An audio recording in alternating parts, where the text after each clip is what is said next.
Hello dear students, welcome to my channel. आप सभी को राधे राधे, जय श्री कृष्ण। बेटा, आज आपकी 8th ग्रेड अभ्यास पुस्तिका विज्ञान कक्षा 7 की क्लास होने वाली है, क्लास नंबर 25। ये आज आपका लास्ट पार्ट रहेगा, पार्ट 13, अपशिष्ट जल की कहानी। ये हमारा पार्ट 1 रहेगा। जैसा कि आप सभी जानते हैं, अति लघु तक हम इसमें प्रश्नोत्तर करेंगे और सब बच्चे पाठ को तो पढ़ के आए ही होंगे। ठीक है, तो चलिए शुरू करते हैं। अध्याय 13, अपशिष्ट जल की कहानी। अपशिष्ट मतलब गंदा जल। ठीक है, उसकी क्या कहानी है, कुछ पाठ की पूर्व तैयारी देख लेते हैं। निम्न रेखा चित्र के वाक्य में नीचे दिए गए शब्दों को लिखकर पूर्ण करें। नालियों का पानी, काला रंग, झाग से भरपूर अपशिष्ट जल। तो बेटा ये सब अपशिष्ट जल का ही हिस्सा है। अपशिष्ट जल, नालियों का पानी अपशिष्ट जल है, काले रंग का पानी अपशिष्ट जल है, झाग से भरपूर वो भी अपशिष्ट जल है। अपशिष्ट जल मतलब उसमें किसी प्रकार की गंदगी। चलिए अपने साथी से चर्चा करें, उसने डी वाले बॉक्स में क्या लिखा है। तो बेटा सबने अपशिष्ट जल ही लिखा होगा। अब इस रेखा चित्र को पूर्ण करें निम्नलिखित शब्दों का प्रयोग करके। देखिए, वाहित मल, कार्बनिक अशुद्धियां, अकार्बनिक अशुद्धियां, जीवाणु, सूक्ष्म जीव, ये सब किस में होते हैं? वाहित मल में। ठीक है, तो वाहित मल में सूक्ष्म जीव, जीवाणु, अकार्बनिक अशुद्धि, कार्बनिक अशुद्धि। ठीक है, चलिए हो गया। आगे देखिए, अब अपने साथी से चर्चा करें, इसके अतिरिक्त वाहित मल में अन्य क्या अशुद्धियां हो सकती हैं। तो बेटा उनके अलावा वाहित मल में पोषक तत्व जैसे नाइट्रोजन और फास्फोरस या अन्य सूक्ष्म जीव जैसे प्रोटोजोआ और कवक भी हो सकते हैं। ठीक है, जीवाणु, सूक्ष्म जीव, अकार्बनिक अशुद्धियां, कार्बनिक अशुद्धियां, ये सब एक ही बात है। ठीक है, अगर इसमें सब में अशुद्धियां होती हैं जल में, तो जल में से अशुद्धियों को कैसे दूर करना है, जल में कौन कौन सी अशुद्धि है, आज हम उसके बारे में ही पढ़ेंगे। ये आपके विकल्प वाले प्रश्न है। पहला देखिए, बूझो जानना चाहता है वह कौन सी बीमारी है जो जल प्रदूषण के कारण होती है। तो बेटा गंदा पानी पीने से हमें हैजा और टाइफाइड हो जाता है, विकल्प ए।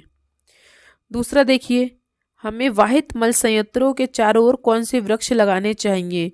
यूकेलिप्टस। यूकेलिप्टस क्या होता है बेटा? जो गंदा जल होता है ना, उसको बहुत जल्दी अवशोषित कर लेता है। जैसे गड्ढों में भरा है जल, वहाँ पे यूकेलिप्टस का पेड़ लगा है। ठीक है, तो वो बहुत जल्दी उस जल को अवशोषित कर लेगा। ठीक है, अगला देखिए, जल शुद्धिकरण के लिए किस रसायन का उपयोग किया जाता है। अगर आपको जल को शुद्ध करना है तो आपके घर के जल को, नॉर्मल जल को, तो क्लोरीन डाल सकते हैं आप। ठीक है, अपशिष्ट जल में उपस्थित कपड़ों के टुकड़े, डंडी, डिब्बे, प्लास्टिक, पैकेट, नैपकिन जैसे बड़े साइजों के संदूषक हम कैसे अलग करते हैं? छन्नी से, शलाका छन्ने से। ठीक है, अगला देखिए, अपशिष्ट जल उपचार के सह उत्पाद हैं अपंक और बायोगैस। ठीक है, अपंक और बायोगैस क्या है बेटा? ये जो हमारा जो जल है, अपशिष्ट जल, उसे साफ करने में मदद करते हैं। ठीक है, चलिए रिक्त स्थान देखिए। अब पहला, विश्व जल दिवस कब मनाया जाता है बेटा? 22 मार्च को। ठीक है, स्वच्छ जल मानवों की मूलभूत आवश्यकता है। भौम जल कुओं, ट्यूबवेल, झरनों और अनेक नदियों के जल का स्रोत है। स्वच्छता की कमी और संदूषित पेयजल अनेक रोगों का कारण बनते हैं। ठीक है, चलिए हो गए। एक और रह गया, आगे ये रहा, अपशिष्ट को वाहित मल उपचार संयंत्र में उपचारित किया जाता है। अपशिष्ट जल के उपचार भी होता है, उसका मतलब उसको शुद्ध भी करने का तरीका है। चलिए अति लघु देखते हैं। प्रश्न 2, वाहित मल संयंत्रों के चारों ओर यूकेलिप्टस के पेड़ लगाने का सुझाव क्यों दिया जाता है? अभी बताया मैंने, ये जो बेटा पेड़ होते हैं यूकेलिप्टस के, ये गंदे जल को बहुत जल्दी अवशोषित कर लेते हैं।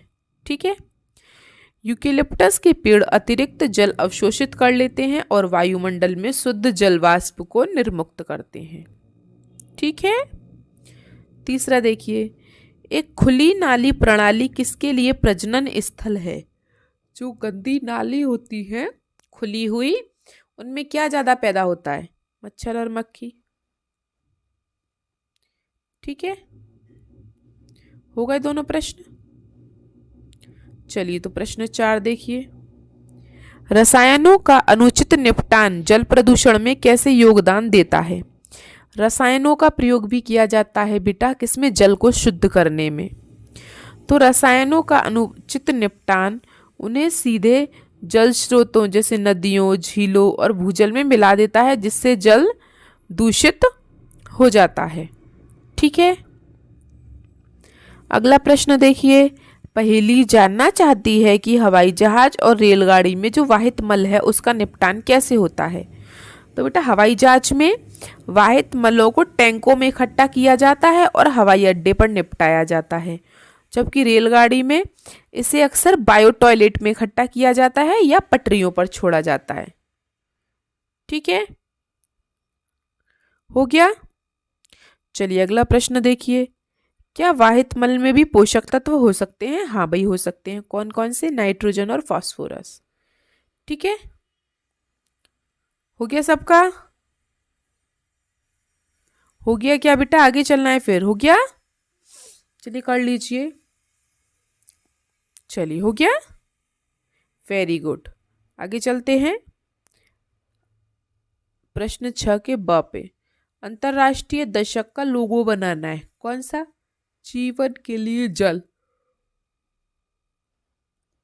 ये जो लोगो है ना, ये मैंने आपकी किताब से ही लिया है, आपकी किताब के पाठ में से।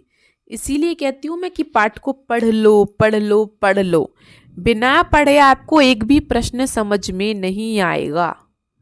ठीक है बच्चों, चलिए तो आप इस लोगो को बना ले, चाहे यहाँ से देख के चाहे किताब में से देख के। ठीक है बेटा, चलिए आपकी एक लास्ट वीडियो रह गई है इस वाले किताब की, जिसको मैं अब पूरा करा दूंगी। चलिए मिलते हैं हम आपसे उसी क्लास में।